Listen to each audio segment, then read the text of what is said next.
Olá, eu sou a professora Mônica e hoje nós vamos começar um novo assunto na nossa aula de ciências. Hoje falaremos sobre o sistema endócrino, as glândulas. Imagine-se em uma situação em que você leva um susto ou está com medo. O seu coração acelera, você empalidece e a sua frequência respiratória aumenta. De onde será que vem tudo isso? E o que dizer das mudanças que você experimenta no seu corpo recentemente? Você vê isso nos seus colegas, por exemplo. Uns crescem mais, outros menos, mudou a voz, a forma do corpo, a distribuição dos pelos. E o que será que desencadeou todas essas mudanças e qual a implicação delas no seu corpo? Essas respostas têm em comum o sistema endócrino, que, juntamente com o sistema nervoso, participa dos processos de comunicação, controle e coordenação entre os órgãos. Quando estudamos o sistema nervoso, vimos que a percepção do mundo externo e interno ocorre por meio dos impulsos nervosos. Ao receber essas informações, o sistema nervoso central ele elabora uma ação que será efetuada pelos músculos e pelas glândulas, em resposta ao estímulo recebido. Você já deve ter ouvido falar em glândulas, por exemplo, as glândulas sudoríferas, que são responsáveis pela secreção do suor, que ajuda a controlar a temperatura do corpo humano. Você também estudou as glândulas salivares e o pâncreas, que fazem parte do sistema digestório, lançando substâncias digestivas, durante o processo de digestão. As glândulas, elas são órgãos compostos de tecido epitelial, cujas células são especializadas em produzir e secretar substâncias que serão utilizadas pelo organismo. Não confunda esses dois termos, pois não são sinônimos, que seria secreção e excreção. A secreção é a eliminação de alguma substância produzida por células dentro de um órgão do corpo ou da corrente sanguínea e que será utilizada. É o caso, por exemplo, da saliva lançada na boca ou dos hormônios lançados no sangue. Já a excreção é a eliminação de alguma substância prejudicial, geralmente um composto que contém nitrogênio, por exemplo, a urina ou também as fezes. Vamos falar então da secreção de substâncias. Então, essa secreção, elas ocorrem por glândulas que podem ser exócrinas ou endócrinas. Os produtos de algumas glândulas são lançados na parte externa do corpo ou nas cavidades de órgãos ocos. Essas glândulas são classificadas como exócrinas, que é o caso, por exemplo, das glândulas salivares, mamárias, sudoríferas e sebáceas. Essas glândulas exócrinas, aqui na imagem ao lado, elas estão marcadas em azul, com um ícone azul. Outras glândulas, elas lançam o seu produto na corrente sanguínea, são as chamadas endócrinas, e o seu produto são os hormônios. As glândulas endócrinas e seus hormônios formam o sistema endócrino, que nós vamos falar com mais detalhes agora na aula de hoje. Estas são as glândulas endócrinas. Nós temos então a hipófise, o pâncreas, os ovários, os testículos, a suprarrenal, a tireoide e a paratireoide. Vamos falar um pouquinho sobre cada uma delas. A hipófise, também conhecida como glândula mestra. Analisando a imagem ao lado, podemos observar que ela está abaixo do cérebro, ela é bem pequenininha, do tamanho de uma ervilha. E na imagem ao lado, ela está um pouquinho mais aumentada para que a gente possa observar as suas partes. Essa glândula, ela está ligada ao hipotálamo, que é uma região do encéfalo que recebe uma enorme quantidade de estímulos de todo o corpo e ela atua intensamente sobre a hipófise, produzindo hormônios que são armazenados nesta e estimulando a liberá-los na corrente sanguínea. Juntos, esses dois órgãos são responsáveis por quase todos os aspectos do metabolismo, pelo crescimento, pelo desenvolvimento e pela manutenção da homeostase do organismo. O próximo quadro, ele apresenta os principais hormônios da hipófise e os seus efeitos. A hipófise ela é dividida em duas partes, a hipófise anterior e a hipófise posterior. Vamos ver os hormônios da hipófise anterior. Ela produz o hormônio somatotrófico, que é o GH, que promove o crescimento, o adenocorticotrófico, que é o ACTH, ele age sobre o córtex das adrenais, cujo hormônio controla o metabolismo da glicose, das proteínas e das gorduras. O hormônio tireotrófico, que é o TSH. Ele estimula a glândula tireoide, cujos hormônios agem sobre o metabolismo de todo o organismo. O hormônio folículo estimulante, que é o FSH. Ele estimula a produção de óvulos e espermatozoides. Também temos o hormônio luteinizante, que é o LH, que age sobre os testículos e os ovários, estimulando-os a produzir os seus próprios hormônios. O hormônio da prolactina, que estimula o crescimento das mamas e a produção de leite pelas glândulas mamárias durante a gravidez. E agora os hormônios da hipófise posterior. Nós temos a ocitocina, que estimula a contração do útero na hora do parto, e o hormônio antidiurético, que é o ADH, que regula a reabsorção de água nos rins e, portanto, o volume de urina. Vamos falar agora sobre uma outra glândula, que é o pâncreas. Então, o pâncreas ele produz o suco pancreático, que é lançado no intestino delgado, que ele tem uma função exócrina, que eles têm os líquidos digestivos. Essa glândula também produz hormônios, que têm a função endócrina, e ela é conhecida, portanto, como uma glândula mista. O pâncreas ele produz a insulina e o glucagon. São hormônios endócrinos que regulam o nível de glicose no sangue. As glândulas suprarrenais, ou também chamada de glândula adrenal, ela fica situada acima dos rins e são compostas internamente pela medula adrenal e externamente pelo córtex adrenal.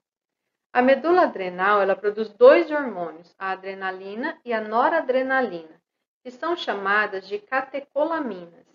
Já o córtex adrenal ele produz mais de 30 hormônios esteroides diferentes, chamados de corticosteroides.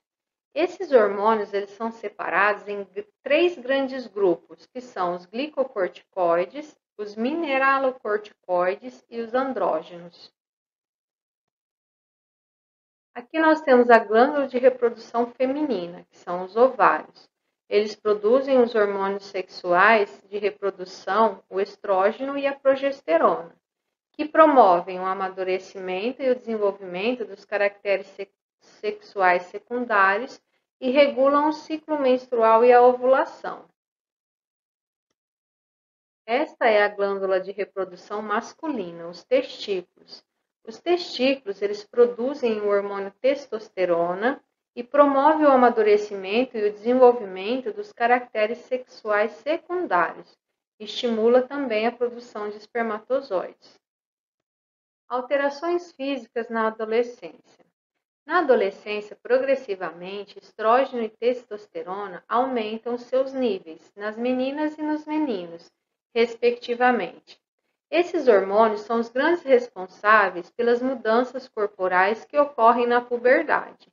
Nas meninas, o primeiro sinal da puberdade é o surgimento do broto mamário.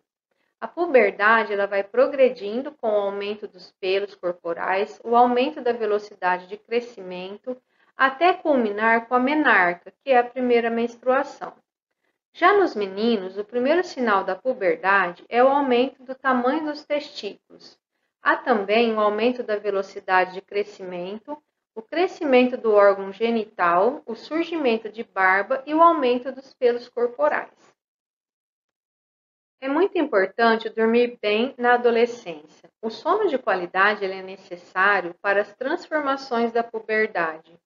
Os hormônios responsáveis pelo crescimento e pelo desenvolvimento dos testículos e das mamas são liberados mais no período noturno e dependem de uma regularidade de sono. Esta é a glândula paratireoide, que produz o hormônio do paratormônio, que tem a função de elevar o nível de cálcio na corrente sanguínea, removendo-o dos ossos. Aqui nós temos a glândula tireoide, ela fica próxima à glândula da paratireoide. A glândula tireoide, ela produz o hormônio tiroxina, T4, e triiodotiroxina, que é o T3. Elas estimulam os processos metabólicos, aumentando a respiração celular de quase todas as células.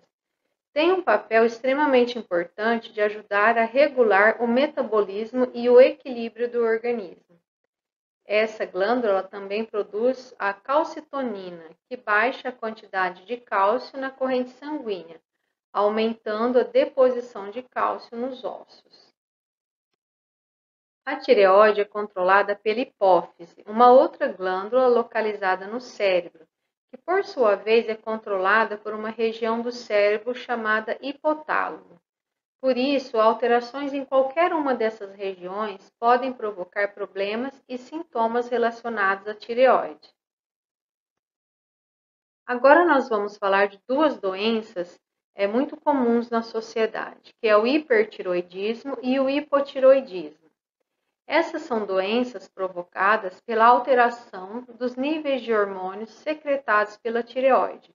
Elas podem ter causas congênitas, autoimunes, inflamatórias ou secundárias a outras doenças, ou também de efeitos colaterais de tratamentos, por exemplo. De uma forma geral, o hipertiroidismo há um aumento da produção de hormônios T3 e T4 e diminuição de TSH. Enquanto que no hipotiroidismo há uma diminuição de T3 e T4 com elevação do TSH. Entretanto, podem haver variações a depender da causa. No exame clínico, o endocrinologista apalpa o pescoço para ver se há alguma alteração na tireoide. Porém, para confirmar se a glândula está trabalhando lentamente, é preciso fazer um exame de sangue. Aqui na imagem ao lado, nós temos alguns sintomas dessas doenças. O hipotiroidismo apresenta o cabelo seco, irritabilidade, cansaço, pele seca e áspera, e a tireoide, que fica localizada no pescoço, ela se encontra diminuída. Já no hipertiroidismo, ocorre a perda de peso, olhos salientes, suores, pescoço inchado, porque a tireoide ela fica aumentada. O diagnóstico. Então, além do exame físico, existe também o exame de sangue e o uso do ultrassom, que ele pode ser indicado para continuar a investigação. Num quadro de hipotiroidismo, a glândula tende a ficar atrofiada. Se o médico suspeitar de um tumor, um exame chamado de cintilografia pode ser prescrito. Com exceção do teste do pezinho, que denuncia o hipotiroidismo congênito no recém-nascido, o ultrassom do pescoço e os exames que calculam os hormônios TSH, T3 e T4 não precisam ser feitos com frequência em suspeitos mais jovens, a não ser quando existir algum sintoma ou histórico de doenças de tireoide na família. Fora isso, o check-up deve ser solicitado somente para indivíduos acima dos 40 anos, especialmente as mulheres que costumam apresentar mais essa doença, mas também em pessoas que apresentam alguns dos sintomas que foram citados. Aqui nós temos mais alguns dos sintomas dessas doenças. No caso do hipertiroidismo, o aumento da frequência cardíaca ou palpitações, nervosismo, agitação, inquietação, insônia ou dificuldade para dormir, emagrecimento, aumento da sensação de calor, pele avermelhada, face rosada, instabilidade emocional, diarreia, pele quente e úmida, o bócio, que é aquele caroço no pescoço, e tremor no corpo. Já os sinais de hipotiroidismo seriam o cansaço, fraqueza e indisposição, lentidão física e mental, dificuldade de concentração e memória fraca, inchaço corporal, excesso de peso, pele seca e áspera, prisão de ventre, intolerância ao frio, impotência sexual, queda de cabelo e sensação de frio extremo. Aqui nós temos alguns alimentos que ajudam no funcionamento da tireoide. A prevenção é o fator mais importante. A glândula precisa de iodo para a formação dos hormônios T3 e T4. Cerca de 150 mg do mineral é a quantidade perfeita para resguardar a tireoide. Então, nós temos os alimentos: algas marinhas, castanha do Pará, quinoa, óleo de peixe, leites e derivados, gema de ovo, carne vermelha e laranja. O tratamento. Quando a produção da tireoide está baixa, a saída é fazer a reposição com uma versão sintética do hormônio T4. No organismo, ele é convertido em T3 para agir nas células. Para reproduzir esse funcionamento ideal da tireoide, é preciso tomar o remédio todos os dias e a dose vai depender do grau de desequilíbrio na glândula. O ajuste fino não é fácil. Até por isso, não se pode usar o medicamento sem a indicação do endocrinologista. E a nossa aula de hoje ela vai ficando por aqui. Eu espero que vocês tenham gostado do conteúdo dessa aula. Eu desejo a vocês bons estudos e nos vemos na nossa próxima aula.